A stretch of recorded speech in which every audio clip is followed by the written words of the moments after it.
Issa Qadri, enseignant-chercheur. Je suis professeur émérite des universités, donc à la retraite, mais je continue un ensemble de programmes de recherche, de direction de programmes de recherche. Je suis associé au CNAM. J'ai été directeur de l'Institut Maghreb Europe, co-directeur avec René Galisso, professeur d'histoire que tout le monde connaît ici en Algérie. Ensuite, directeur seul pendant une décennie de l'Institut Maghreb Europe qui se trouve à l'Université de Paris 8. C'est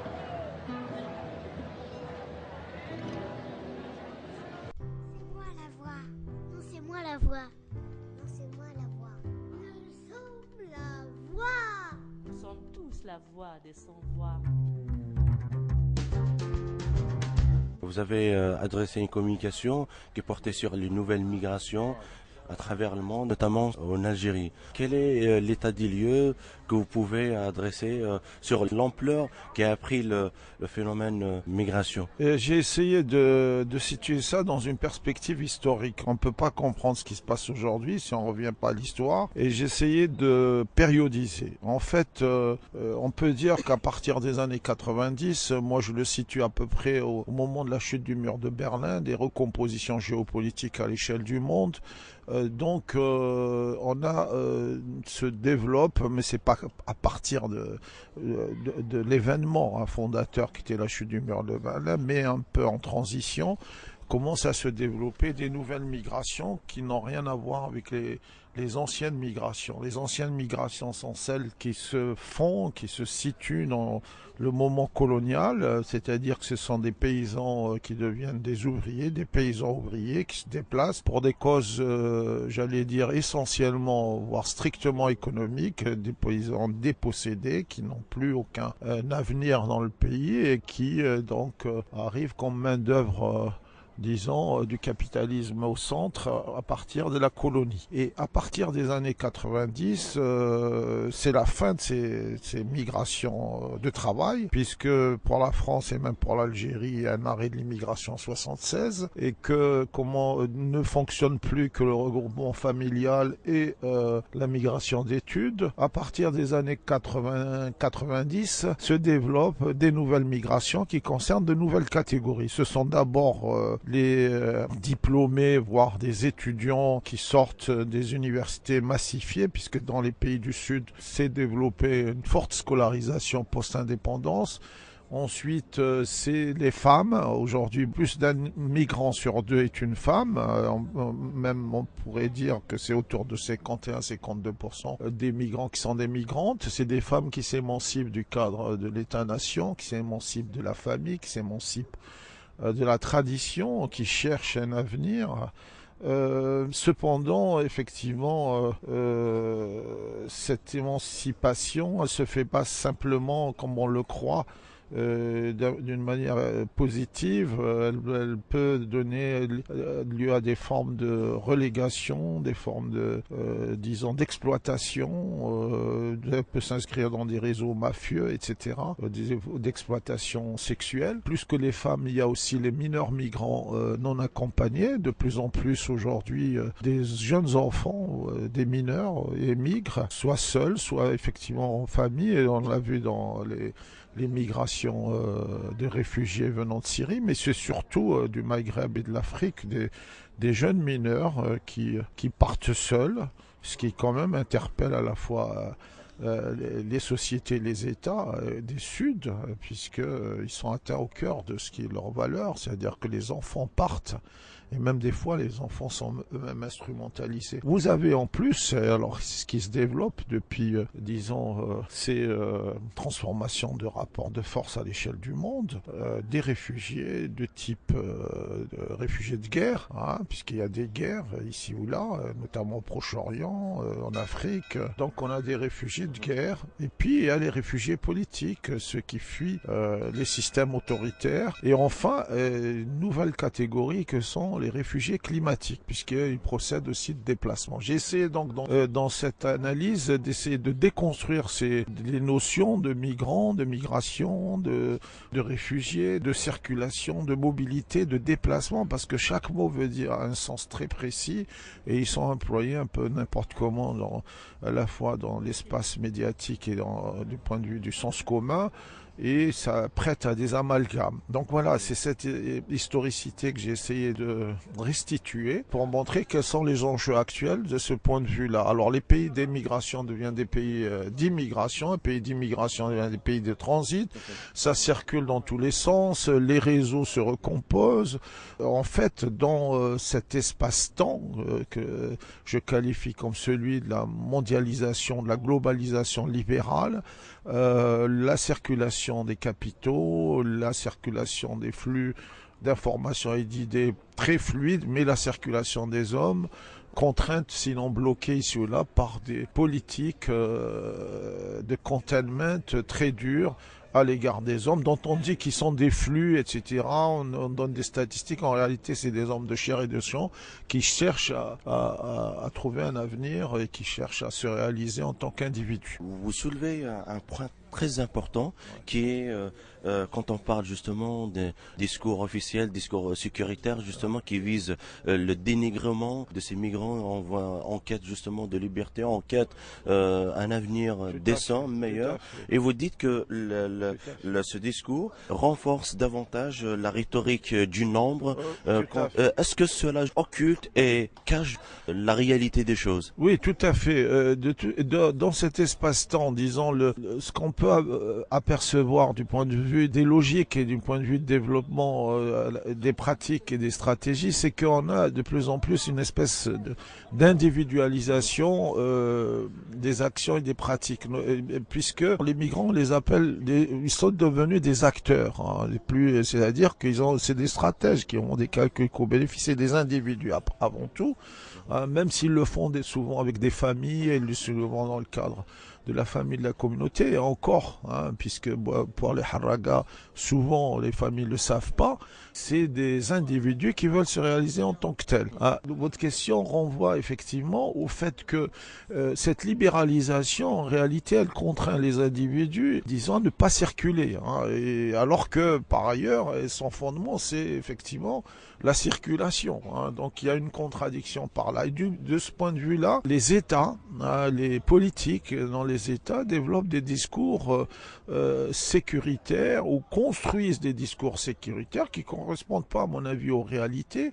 Ils construisent ce qu'on pourra caractériser comme étant la menace, les migrants ou le migrant comme menace à la sécurité nationale, à la nation, comme perturbateur de l'ordre national, etc. De ce point de vue-là, cette construction de discours se fonde, je l'ai dit très rapidement, sur un certain nombre de faits ou sur un certain nombre de principes qui sont d'abord la rhétorique du nombre. C'est-à-dire qu'au fond, on dit n'importe quoi, on cite des chiffres, ils sont 10 000, ils sont 15 000, les hordes arrivent, ça déferle, etc., etc. Le nombre occulte les réalités. En réalité, quand on voit les statistiques, par exemple, des migrants subsahariens en Europe, ça augmente, mais ils sont les derniers dans les catégories. Pour l'Espagne, c'est les latinos, pour l'Italie, ce sont les gens de l'Est, même si les Marocains sont importants ici ou là, les Algériens sont au bas, en Espagne, en Italie. Donc, si on prend la France, ce sont les Algériens qui sont,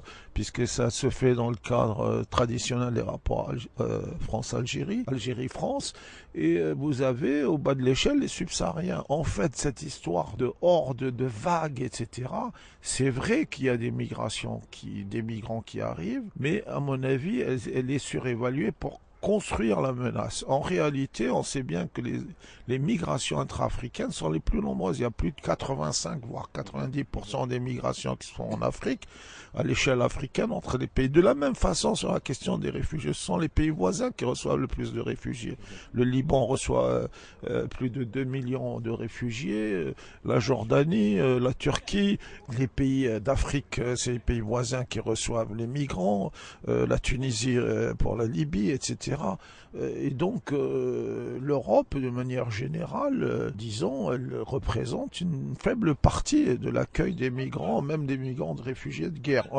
Et je ne parle pas des déplacements de population de manière interne, parce qu'il y a beaucoup de populations qui se déplacent. Je voudrais souligner une chose importante, c'est le fait que les frontières ne veulent plus rien dire. Je l'ai dit, il y a des continuités ethno-démographiques, ethno-culturelles qui, disons, définissent les espaces frontaliers, notamment dans le sud algérien. Les Touaregs, quand même, ils circulent sur 5 pays. Il y a donc des continuités où au fond, les frontières aujourd'hui, je veux dire, même si on veut les défendre, ça veut absolument rien dire du point de vue des échanges traditionnels, de l'histoire traditionnelle, des relations traditionnelles en ces différentes parties, j'allais dire, des mêmes groupements humains. Et ça, les États essayent aujourd'hui, à travers la rhétorique du nombre, le stigmate, l'étiquetage, etc., en disant finalement les migrants, c'est toujours l'autre, hein, c'est toujours les autres qui sont les porteurs de maladies, de trafic, etc. En réalité, il faut voir,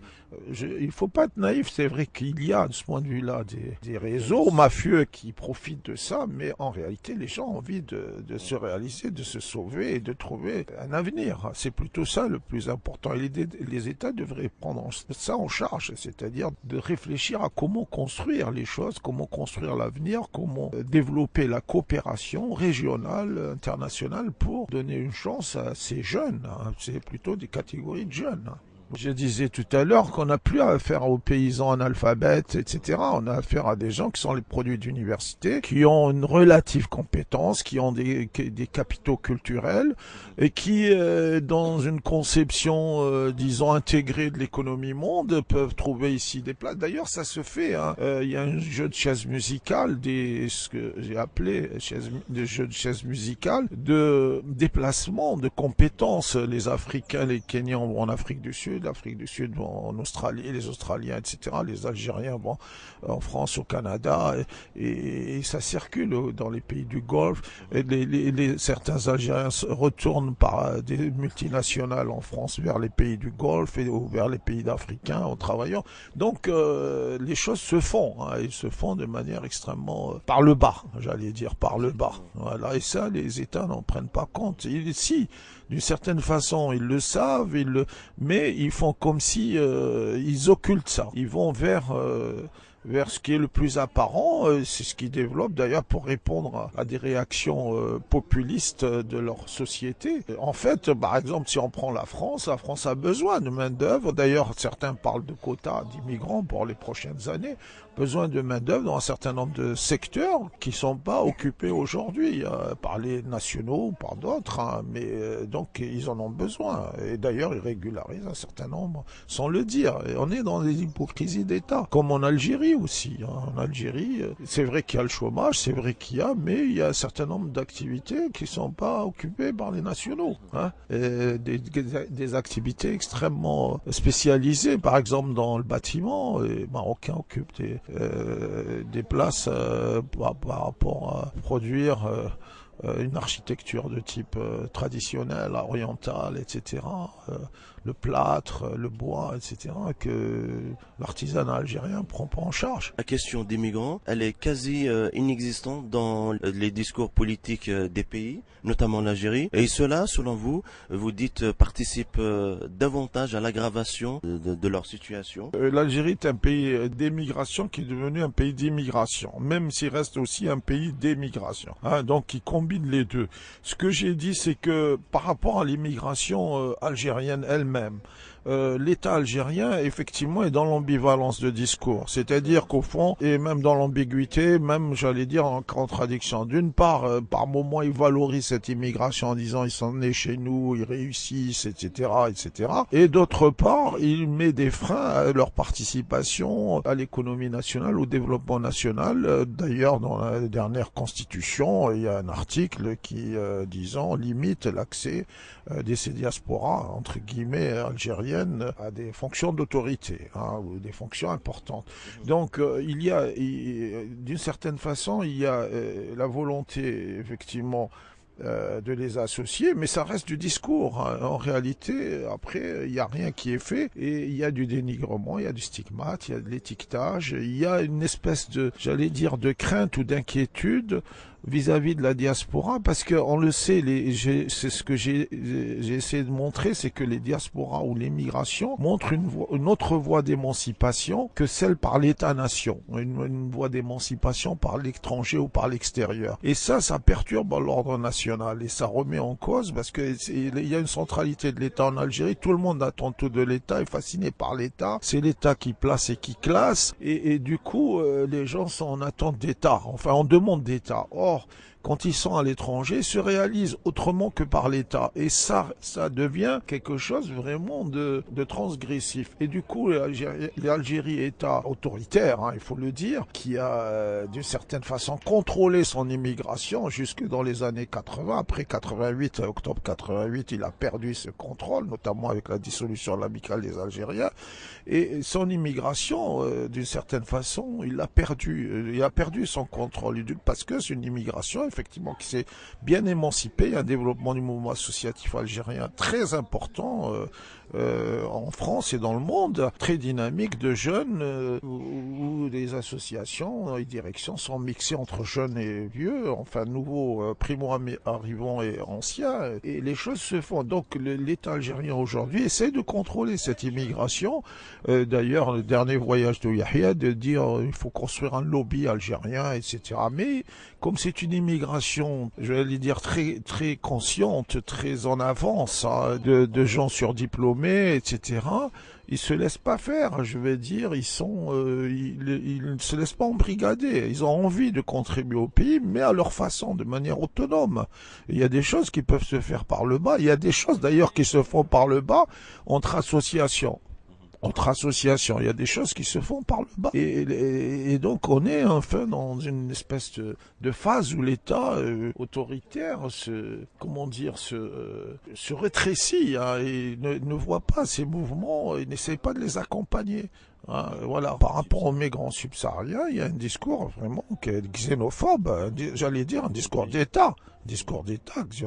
Xénophobe. On a vu les saillies, les sorties du Premier ministre, qui était chef de cabinet, du ministre des Affaires étrangères, qui effectivement qualifiait les migrants sahariens, j'allais dire, de porteurs de sida, etc., et de faux monnayeurs, de trafiquants, etc. C'est quand même, j'allais dire, c'est honteux. Ce qui me chagrine, c'est que le mouvement intellectuel ou les intellectuels, les associations n'ont pas réagi en Algérie. On ne peut pas laisser dire ça. L'Algérie a une histoire, elle a une profondeur africaine, elle est africaine. L'Algérie était la Mecque des Africains dans le moment de libération. Elle a fait une grande révolution. Elle a besoin de l'Afrique a besoin de l'Algérie. C'est pas avec des discours comme ça qu'on construit l'avenir du continent africain et du pays. Quelles sont vos recommandations en tant que chercheur, en tant que spécialiste qui a travaillé longuement pour l'Algérie, sur la question, pour l'Algérie, pour mieux assister ces migrants qui passent par l'Algérie? Il y a une grande majorité d'entre eux qui veulent s'installer en Algérie et également veulent apporter un plus pour l'économie nationale. Comment voyez-vous cette l'Algérie, il se trouve, il y a aujourd'hui des Algériens en Afrique du Sud, au Gabon, en Côte d'Ivoire, etc. C'est réciproque, je veux dire, il faut accepter ça. Ce que vous voulez, des types d'actions, moi je crois qu'il faut déverrouiller le mouvement associatif. Il faut déverrouiller la loi sur les associations. Il faudrait qu'il y ait des choses des associations qui se créent, qu'on laisse faire les sociétés civiles dans cet accompagnement. Voilà, donc, et puis revenir effectivement à légiférer dans cette matière, parce qu'il n'y a rien. Il y a une loi qui verrouille tout, la loi 2008, et circuler, il n'y a rien à voir. La loi sur les associations, c'est idem. Il faudrait réfléchir, faire des études. Moi, je militais à un moment pour la création d'un institut supérieur de recherche sur les migrations et sur d'autres domaines. Il n'y a rien. Il y a 2 centres de recherche en Algérie. On devrait créer un centre de recherche sur les migrations, les immigrations, c'est important. Sur Amérique latine, je parlais hier, sur l'Asie, etc. On est dans l'enfermement. Il faut réfléchir, faire des études et légiférer parce qu'il faut avoir une politique cohérente et conséquente en fonction du développement économique, en fonction des demandes algériennes, en fonction de ces mouvements de population, parce que c'est des mouvements de population de personnes, disons, de même culture. Hein, allez dire, quand vous pensez aux Maghrébins qui travaillent aussi ici, il y a pratiquement pas, et c'est les vieilles lois des années 60 qui légifèrent, dans ce qu'on peut appeler l'Union du Maghreb arabe, on est vraiment loin de penser l'avenir. Ça, c'est le rôle du politique. Voilà, c'est le rôle du politique de développer, de laisser se développer le mouvement associatif, qui n'est pas un danger pour le politique. Hein. Bon, même s'il le pense comme ça, de laisser une société civile qui est très dynamique, de jeunes, hein, de faire les choses, d'accompagner. Pourquoi pas de laisser même des associations de migrants qui défendent leurs intérêts, etc. D'ouvrir sur la question des réfugiés, de l'asile. Leur statut, en fait, effectivement. Voilà. Voilà, oui, absolument, de légiférer. Et puis surtout, il y a un deuxième moment, à mon avis, qui est plus important, c'est qu'à travers l'école, on diffuse et qu'on transmette, qu'on socialise les jeunes enfants à accepter l'autre, notamment à travers l'instruction civique, à travers l'histoire de l'Afrique, l'histoire de l'immigration, l'histoire coloniale de l'Afrique, etc. C'est avec des contenus nouveaux sur cette affaire, l'histoire des migrants, et de même disons, de faire des thématiques sur les migrations à l'école, d'inviter des associations de droits de l'homme dans les écoles, de socialiser les jeunes enfants à accepter l'autre, à développer leur esprit civique. Or, on est dans l'enfermement. De ce point de vue-là, ce qui a été développé dans l'école, c'est toujours cette,